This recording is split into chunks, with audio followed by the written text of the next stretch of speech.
The addiction to validation. You are an addict. You don't inject chemicals into your veins, but you are hooked on something far more dangerous, the feeling of being right. Be honest with yourself. Do you remember the feeling of your heart rate spiking and your face flushing when someone challenged your opinion? You felt an irresistible urge to strike back immediately. You unleashed sharp arguments, undeniable facts, and biting sarcasm. You believed that if you just spoke loud enough or explained clearly enough, they would eventually bow before your wisdom. But here is the jarring truth you don't want to hear. In every argument you've ever won, you were actually losing. You are an addict seeking a dopamine hit for your ego, and the price is your actual influence. Every word you utter to defend yourself is a confession of weakness. It signals that you need the other person's agreement to feel whole. When you argue, you are begging for validation. You are handing the remote control of your emotions over to your opponent. In the world of dark psychology, the moment you open your mouth to justify yourself, you have walked into a trap.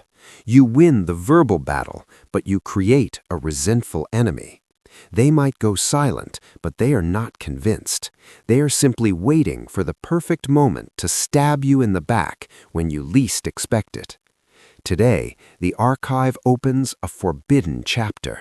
I am going to show you how the elite win without saying a single word. I will teach you the silent victory, a strategy to bend reality to your will while your opponent smiles, thinking they are the ones in control.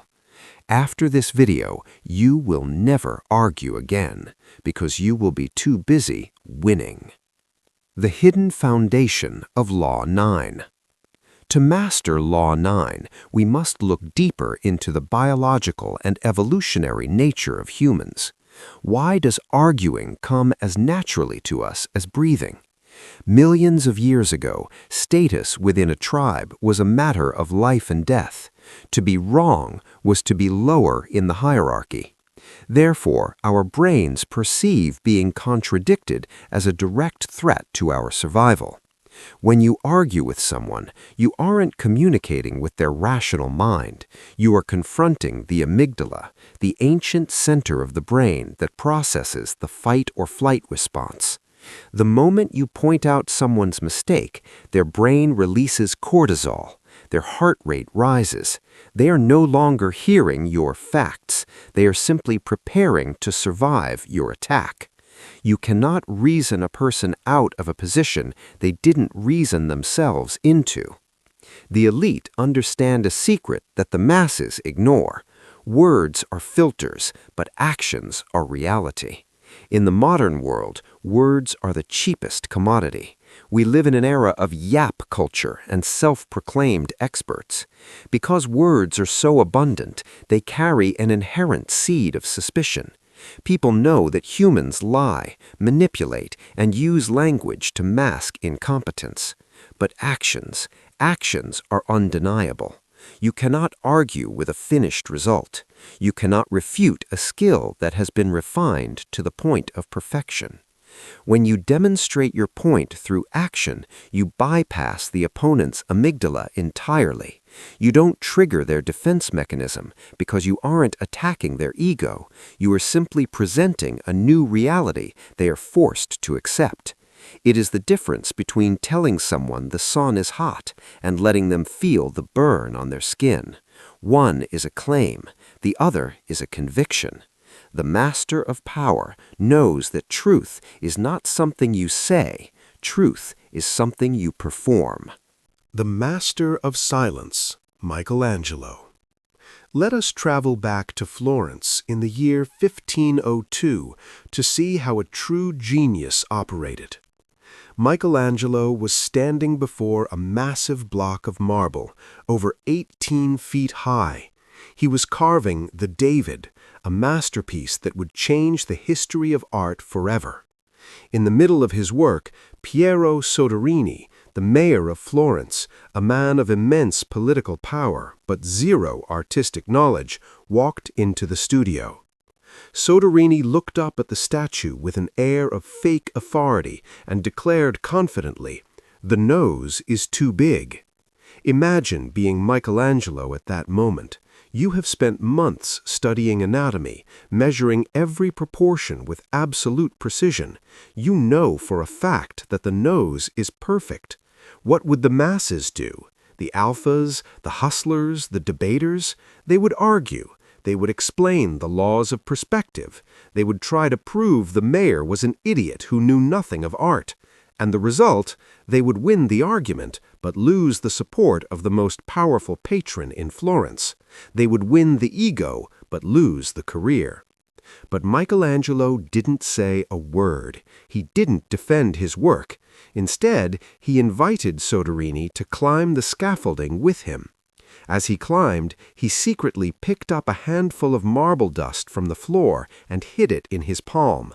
Standing next to the nose of the David, Michelangelo began to tap lightly with his chisel, pretending to make adjustments.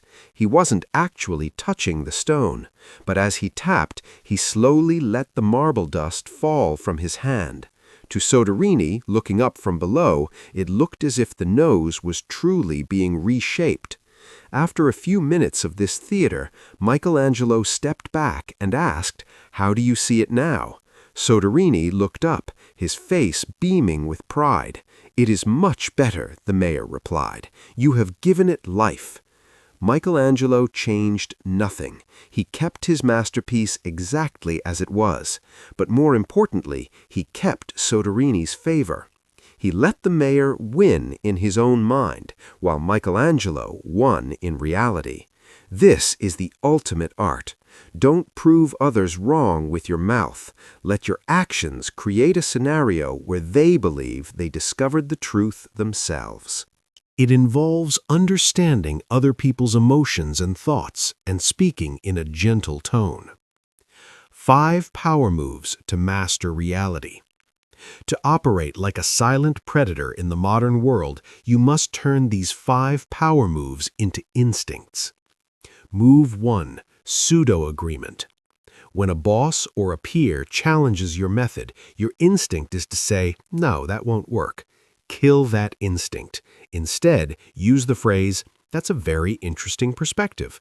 Let me run a prototype based on that, and we'll see what the data says." Then, simply do it your way, the right way. When you present the successful result later, they won't remember their bad idea. They will only see the success. By agreeing verbally, you removed their defense. By succeeding through action, you established your dominance. Move 2. Stealth progress. In a culture that demands we post every W on social media for clout, the most powerful move is to go dark. Stop telling people what you can do. Stop arguing about your potential. Work in the shadows for 6 months. When you suddenly emerge with a project finished at an elite level, the shock value creates a psychological aura of mystery around you. People will wonder, what else is he capable of? Words invite scrutiny. Finished results invite awe. Move 4. The 4-second gap.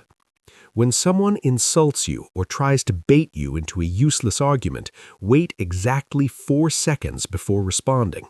Look them directly in the eyes. Don't frown, don't smile. This gap serves 2 purposes. First, it shows you are not reactive. Reactivity is the hallmark of the weak. Second, it makes the other person feel the weight of their own words. Usually, they will keep talking to fill the silence, often backpedaling on their own argument. Silence is the highest form of self-control. Move 4. The outcome bomb.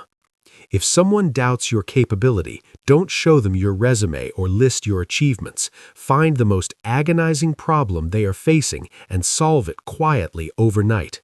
Don't announce that you are going to do it. Just send an email the next morning saying, "I noticed this was causing trouble. It's handled now." This is an outcome bomb. It permanently ends the argument regarding your value without wasting a single breath. Move 5. The mirror of regret. Sometimes someone is so stubborn that even your actions won't convince them. In this case, do not warn them, let them fail, but position yourself as the one who will clean up the mess. When their plan inevitably collapses and you are there to provide the solution through your actions, you gain absolute power. You become their savior and their superior at the same time. The pain of their own failure is the only argument that will ever penetrate a stubborn mind. The dark warning and the shadow of power. There is a heavy price for those who ignore Law 9. The world is full of alphas, people who think power means being the loudest in the room. They're the ones who get fired first. They are the ones gossiped about. They are the ones who create resentment debt. Every time you use words to prove someone wrong, you are taking out a loan of resentment, and sooner or later, that debt will be called in.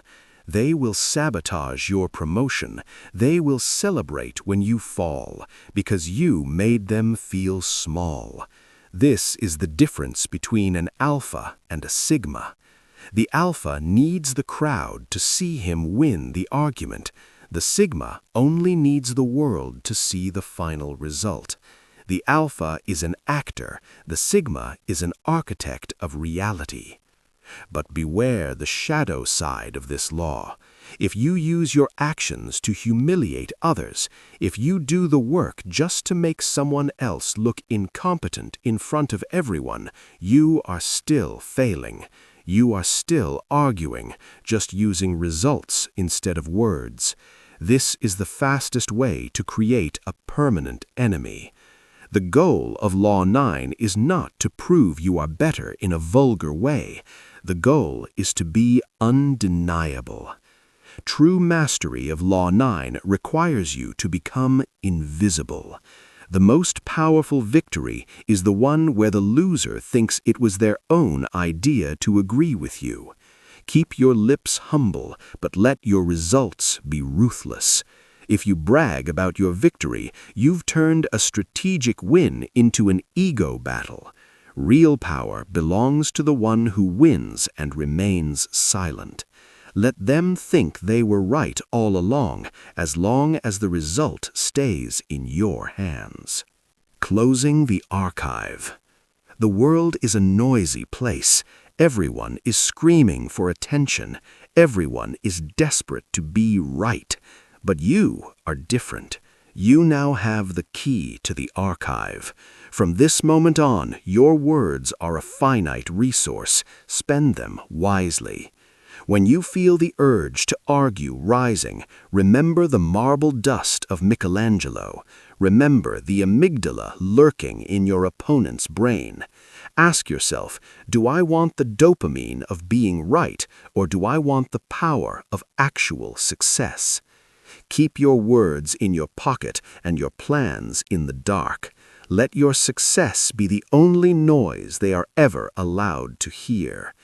This is an educational fan channel dedicated to the cold, surgical wisdom of Robert Greene.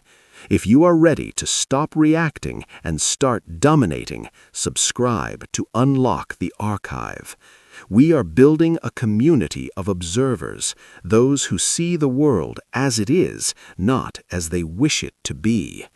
Before you go, I have one final question for the observers. When was the last time you lost a friend or an opportunity because you insisted on winning an argument? Leave your story in the comments below. The archive is listening. Stay observant, stay silent, stay powerful.